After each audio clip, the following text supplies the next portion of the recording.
different sessions here, ranging anywhere from husbandry sessions, which is basically animal healthcare sessions, allowing animals to participate in their own healthcare with us. We have exercise sessions where we help them get a lot of their energy out and what normal exercise might look like out in the open ocean.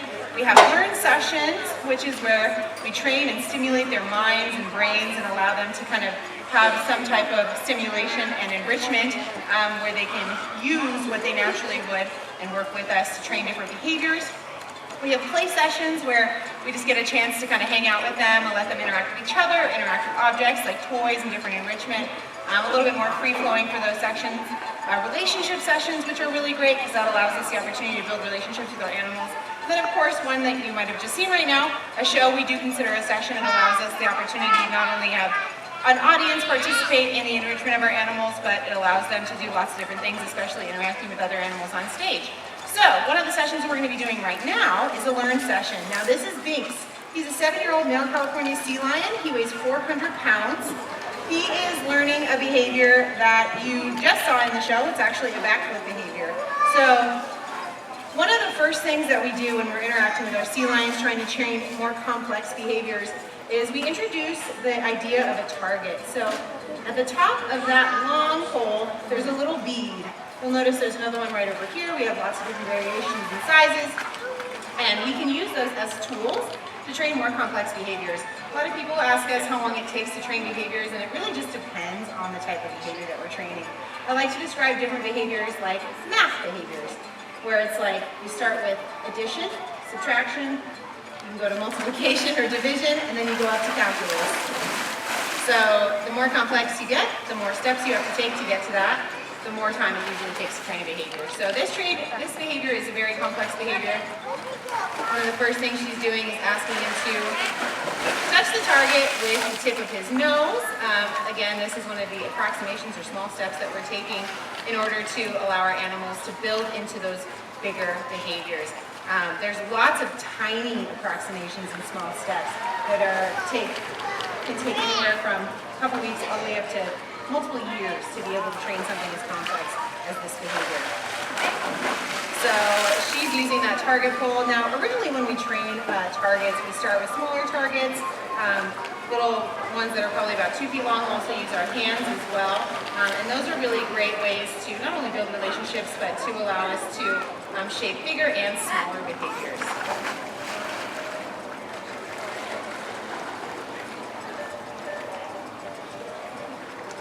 So we also have etiquette with our animals, and etiquette is basically kind of like keeping a respectful distance between us, a respectful distance for the tools that we're using.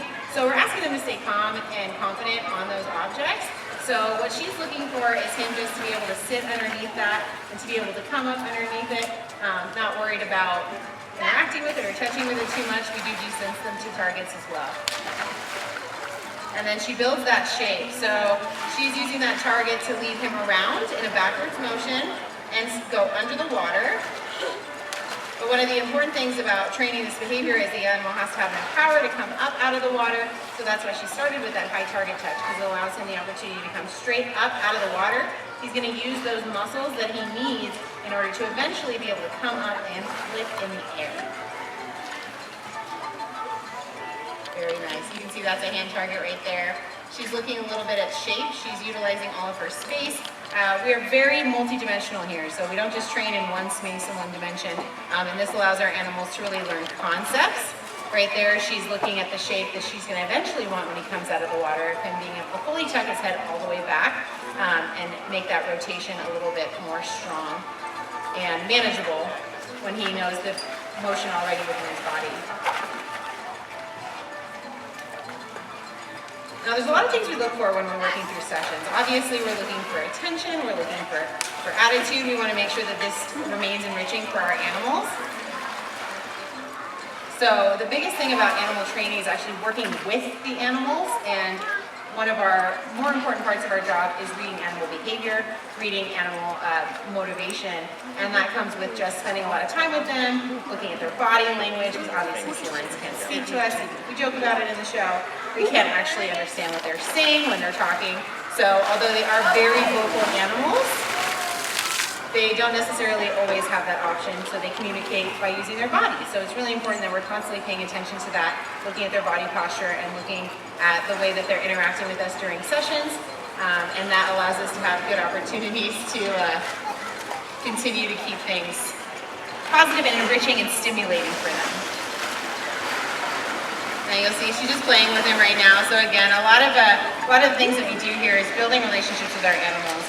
It's how we form those strong bonds that allow us to better care for them throughout their entire lives.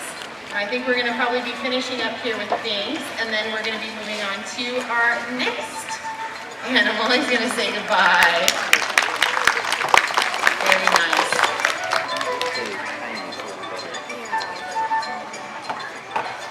All right, so the next thing we're going to be doing is working with some of our otters. So we are home to Asian small clawed otters here at Sea Lion and Otter Amphitheater. We have 8 here. We also have one vacationing over at Dolphin Amphitheater. So if you see an otter over there, he is original home here at Sea Lion and Otter Amphitheater. We have 4 bonded pairs. The 2 that you're going to be seeing right now are pretty young. They're both under 5 years old. But they are fully grown within the first year of their life. So they're not going to get much bigger than they are. However, they are still learning lots of different concepts. That's kind of when, in the beginning stages of their life, just like, you know, us children, adults, we learn generally when we start growing from the ground up. So they're still learning a lot of things. They are participating in our shows and presentations. This is Ash. He is the male of the male-female pair. He's working with Katie. And then we have Cooper, who is with Nathan on my right-hand side. Now, they're working 2 different things. So, Katie is working the behavior that you saw in the show. Actually, you didn't see this behavior in the show because the otter didn't do it. But the behavior is that they carry the Coke can out of the machine after the sea lion goes by. So, we have to train them to be able to hold it and move at the same time. So the first thing generally that we do, obviously, that target is very similar to the long target that we have. You'll see they have small stick targets in their hands. We're not going to use a big, giant target for a 6-pound otter. That would be weird. So we use these little targets that allow us to do similar things and train small approximations. So they use those targets originally to train them to stand up, to train them to pay attention, and then we introduce the prop. So the prop, generally, we kind of let them figure out somehow, you know, what the best way it is for them to carry it. Right now, he has learned how to pick up the prop. He's learned how to walk a few steps with it. Obviously, end goal is for him to be able to walk from the machine to this curtain. Now, there is a lot of failure in learning, so that's totally okay. And this is where it really comes into context where we're working with our animals. So we have to read them sometimes. They're really good working through failure. Sometimes we have to take a break and move on to something different, which is also okay. But as you can imagine, just like us, we don't succeed at everything the first time. So for our animals, it's really important that we're constantly encouraging them. So Katie's using an opportunity right now, so she just was able to give him the prop, and instead of asking him to move with the prop, she just reinforced it for him picking it up. So sometimes we have to take those really small steps, keep their motivation, and make sure that they know that there is opportunity for success in ways that they've already made that success happen. So now it looks like we're doing that same behavior. This is Hooper. So as you can see, she's farther along. There we go. She made it, and that's what matters. So that's kind of what the end goal of what we want that to look like. Now, you're probably like, oh, how do they learn different things, or why are they learning at different paces? So all animals learn differently. Some pick up things faster, some excel at different things than others. Obviously, it's the way that we train and the way that we work through some of this stuff is I'm just going to let that happen. It's better than anything that I could say. Good job, Hooper. You can applaud her for that. She can hear you. Otters can hear us. So yeah, at the end of the day, very nice. We work to our animal strengths, and we find our best ways to be able to interact with them and train them. We're going to be bringing out another sea lion.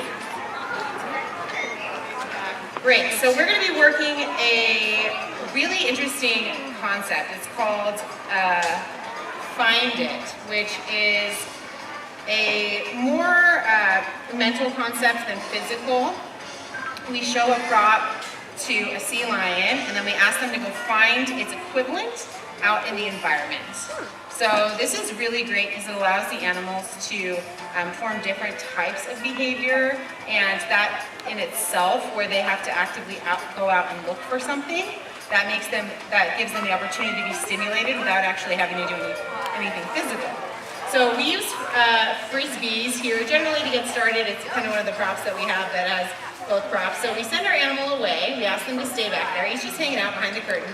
And Cameron is going to go ahead and place one of these frisbees somewhere, just like that.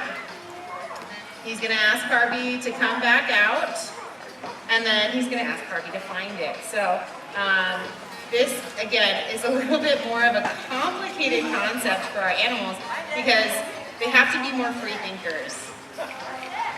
There it is. So this is a really, really wonderful behavior that we're able to train because we are encouraging them to, when we first train it, we show them right next to each other, and of course we reinforce when they find them when they're right next to each other. But as it gets larger and larger, they really have to think and they have to look on their own. And so it's an opportunity for them to participate really well without having to be constantly given information, and they can just kind of work on their own and find things out. And a lot of the animals find it very stimulating because it's really different from a lot of the other stuff that we're training.